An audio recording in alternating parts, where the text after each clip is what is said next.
and never did. You'd better not cross his path.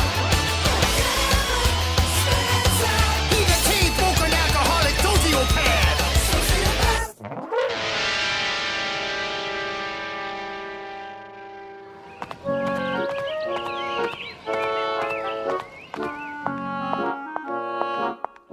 Today's topic is freedom of speech. Who can tell us about free speech? If free speech really exists, how come I can't tell you to go to hell anytime I want? You make a germane point, Timmy. True freedom, as you'll discover while your insubordinate soul rots in detention, is mostly an illusion created by the New World Order to placate a naive public.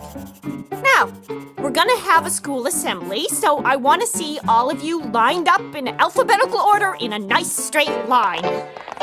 Welcome, students, and parents and teachers. I have wonderful news.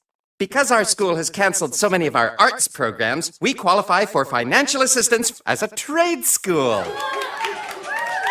So I'd like you to meet our new friend from Dreamland Cable Systems, Mr. Groom.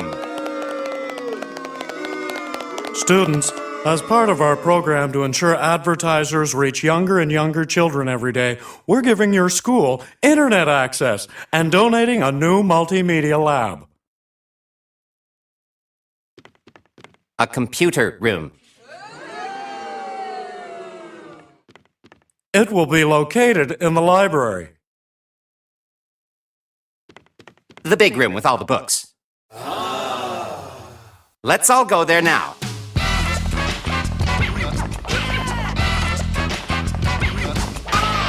Hey, kids, look at all these great computers. These all suck. My VCR has more memory than these jumped up calculators. What do you think, Spencer?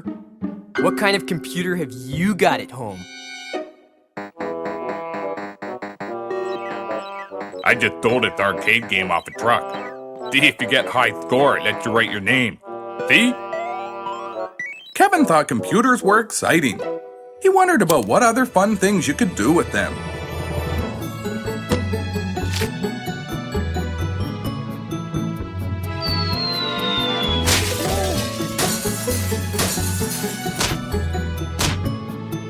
The more Kevin thought about it, the more he figured that whoever knew the most about computers would be able to rule the world with a brutal and unforgiving iron fist. Kevin figured he'd better start learning as much as he could about computers right away, because he didn't have much time left, since most of the men in his family died of liver failure or heart attacks in their mid-40s.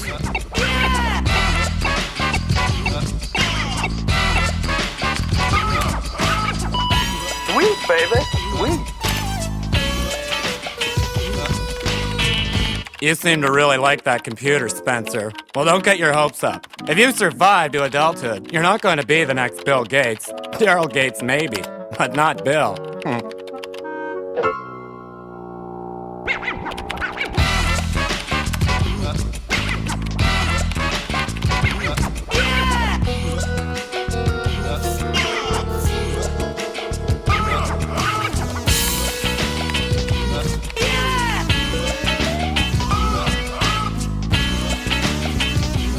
It wasn't long before Kevin realized he could use the computer and modem to do some pretty cool things, like reprogramming the town's traffic lights, the airport's air traffic control systems, and even the school's sprinkler system. Finally, Kevin decided to ask the librarian if he could take a computer home. Can't your parents afford a computer? I'm afraid you'll just have to get it the way you get everything in life. Hard work, elbow grease. No one gave me anything on a silver platter, young man. I worked for it, and look at me now. Kevin came as close to laughing as a sociopath can, but then he thought about what the librarian said. So he scrimped and saved every dime he could until he had enough money to buy the best lock-picking kit he could find. Then he broke into his neighbor's house and stole their computer. He also stole their digital video system and several bottles of Jack Daniels. Because of the Jack Daniels, Kevin's interest in computers lagged for a while, and he went on a 2-week bender. Boy, you're really hammered. Don't worry, I'll make sure you get home safe.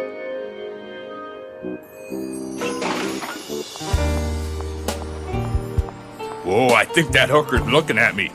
Maybe she'll toss me a freebie.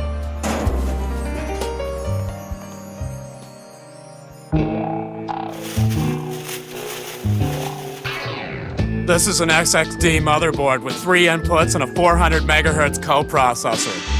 That's nothing. I just got an unreleased Intel prototype scanning chip for barcode readers. Kevin didn't want to feel left out, so he showed him the really neat toilet brush he'd found under some discarded syringes. Spencer, you really don't know anything about computers, do you? Do you even know what a hacker is? Kevin wasn't sure what being a computer hacker meant, but if it involved hanging out in dumpsters, it couldn't be all that bad. 2600 is the World Hacker Organization. It's for anyone who believes freedom of information applies to everyone. And I'm a... Timmy! Time to go home. Hurry, sweetie. Jeez, Mom. I'm kind of on a roll here. We meet first Friday of every month. See you there.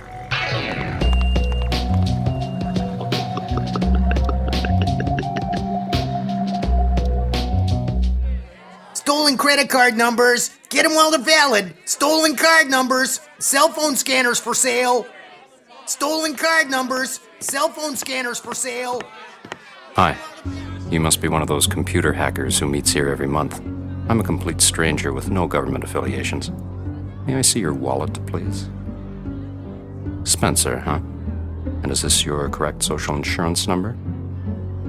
Thanks. Enjoy the meeting. Kevin learned all sorts of things at the meeting, like the difference between words like hacker, freaker, and most of all, loser. This is what free speech is all about, my friends. Information people have a right to know. Now, who's got the forged bus passes?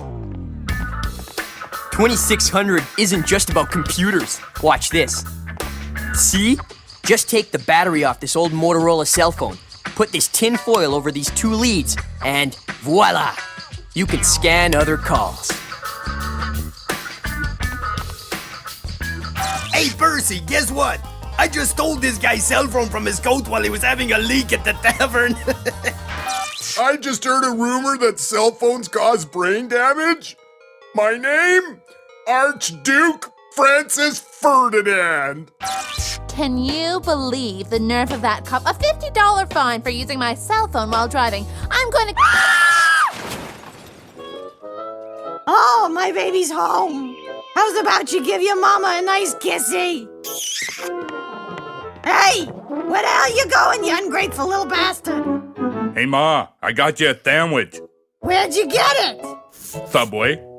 Aw, you shouldn't have bought me anything. I didn't buy it. I really found it on the subway. Just brushed the dirt off it. I wouldn't eat the foamy part, though. Soon Kevin was so interested in technology that he was going straight to his room to do his 2 favorite things: pay homage to his new pagan god Rajakan, and then work on his computer.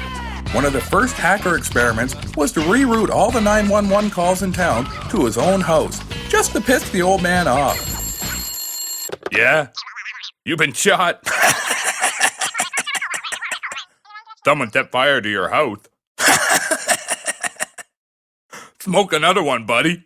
Unfortunately, it seemed to have the opposite effect, and after a while, Percy started to look forward to all the desperate phone calls. Yeah? Your husband swallowed a bunch of drugs. Are there any left? I'll be right there.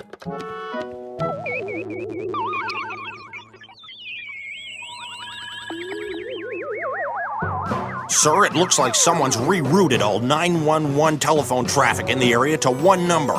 Probably some hackers screwing around again. I tell you, if it wasn't for gun laws, I'd have every one of these little cyber vandals shot. Freeze, Spencer. Hey, boy, tell your mother I'll be back later. I think he'll be kind of busy, Mr. Spencer. He's under arrest. Whatever. Next time you see her.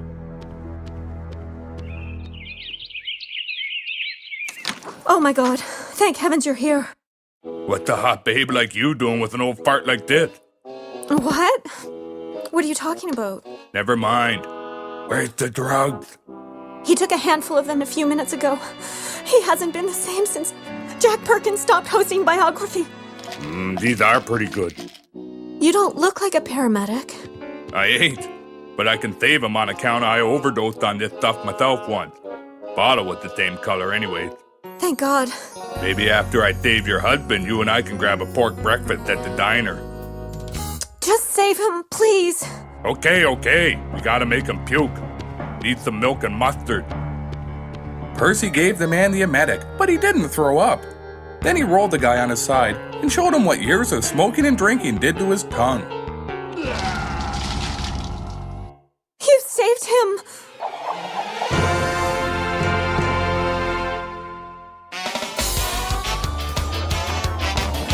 Maybe a few days in the joint will teach you not to use computers to cause trouble, kid. Hey, Spencer, so they nabbed you too, huh? They're all pissed off at me because I phoned the presidential hotline and did the old Robin Hood by the bag joke. But I ain't staying in this dump. I'm one phone call away from freedom. Kevin said Timmy's lawyer must be pretty good and asked if he could use them too. Lawyer? I never needed one of those. Okay, kid, it's time for your one phone call.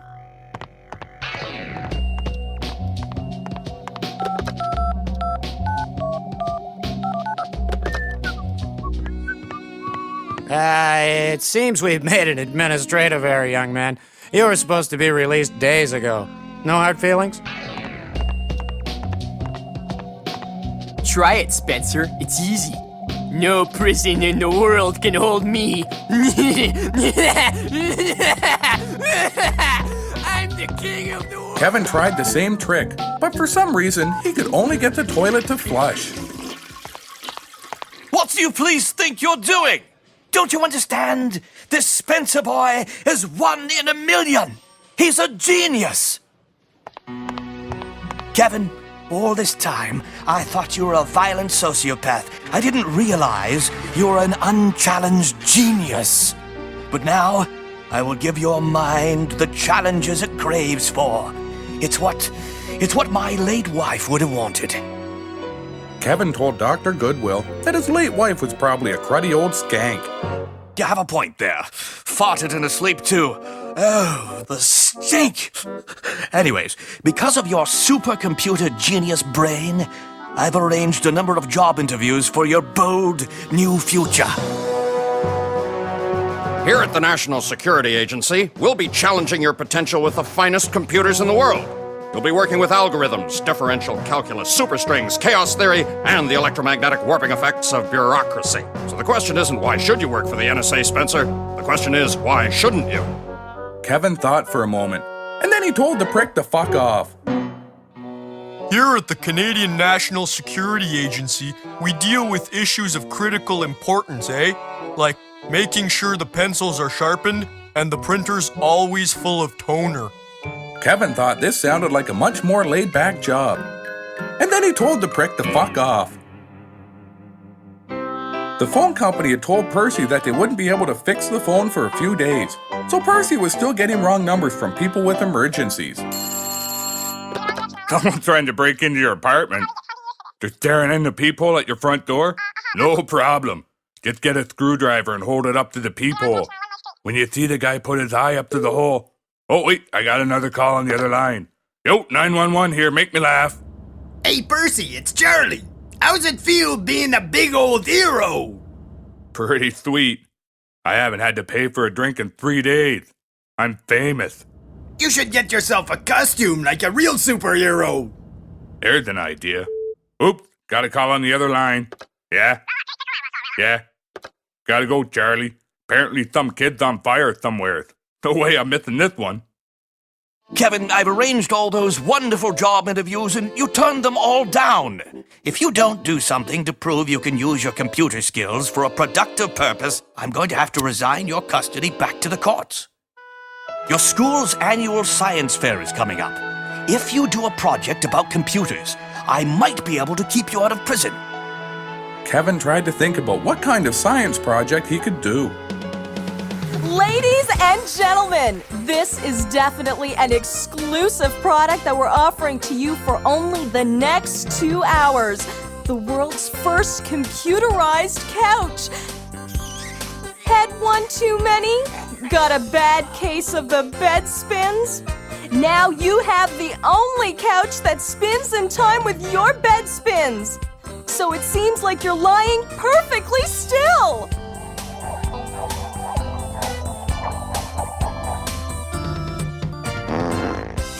You! Someone ate way too much at the corn roast. No worries.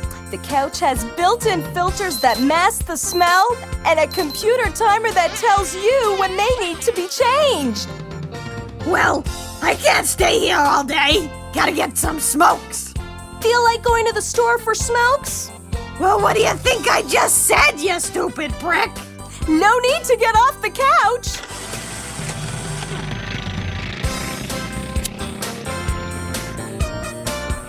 Kevin? Kevin, are you there? Come on, Kevin boy. Kevin, you stupid, violent sociopath. Kevin, wake up!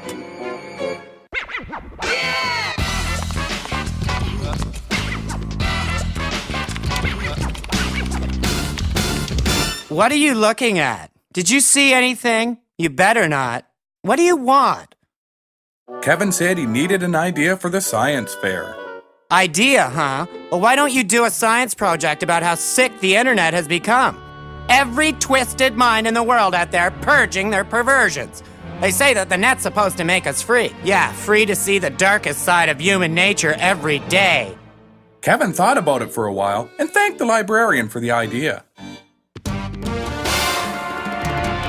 that coming to save the day? Nicotine stains and drunken sway. Got so pissed he can hardly stand. He's the drunken welfare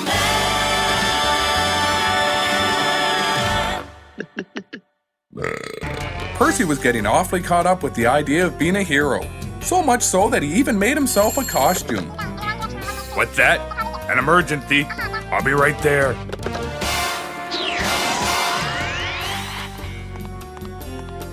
He soon discovered that the type of emergencies people typically have aren't really worthy of a superhero. Okay, what's the emergency? He gambled away our welfare checks. And when I told him to get out, he drank everything in the house and tore the place apart. No problem. I can help you. Wait here.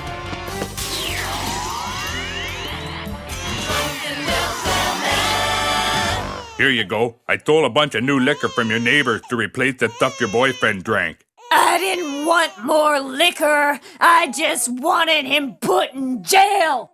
Make up your friggin' mind. No wonder the guy can't stand you. Hey! No one talks to my woman that way, but hey, you aren't drinking a lot of booze by yourself, are you? Percy got drunk with the boyfriend who got so wasted he passed out from alcohol poisoning. Well, my work here is done.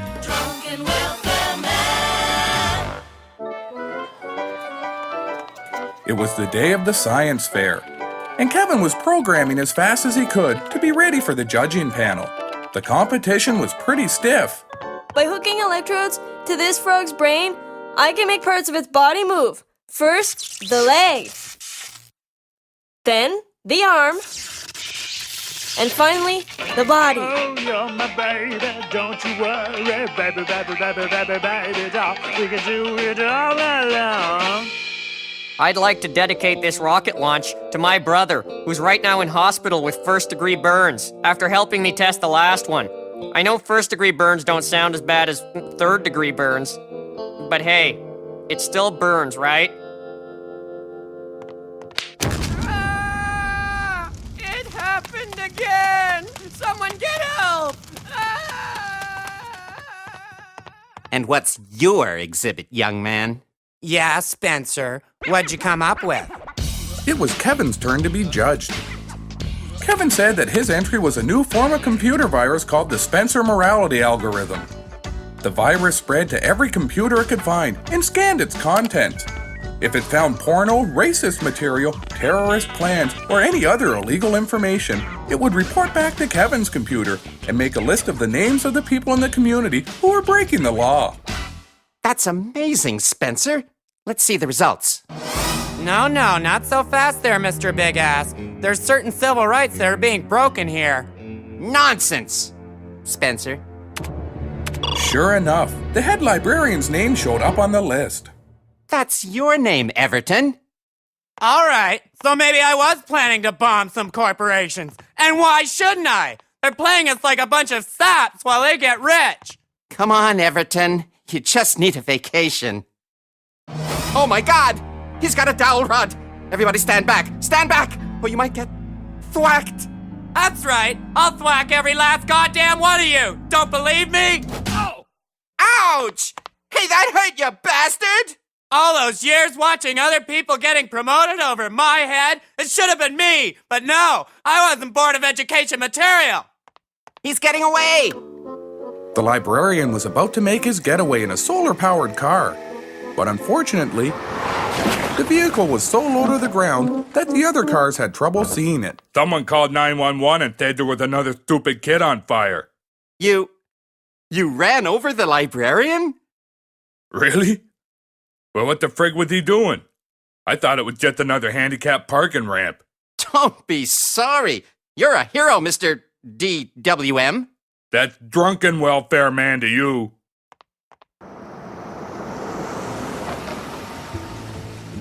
Hi again, Spencer.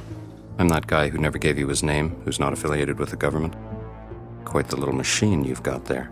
You don't mind if these federal investigators borrow it for a while, do you? Along with all the plans and schematics. Good kid. If anyone asks, we never met.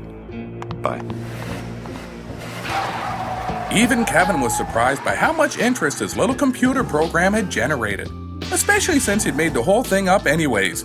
There was never any virus, just a CD version of the town phone book. But that didn't stop the authorities from going on a witch hunt that ruined many people's lives.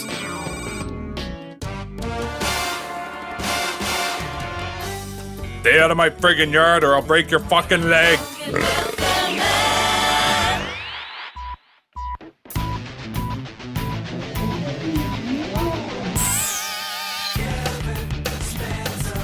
Something's wrong with that kid. His head don't work, it never did.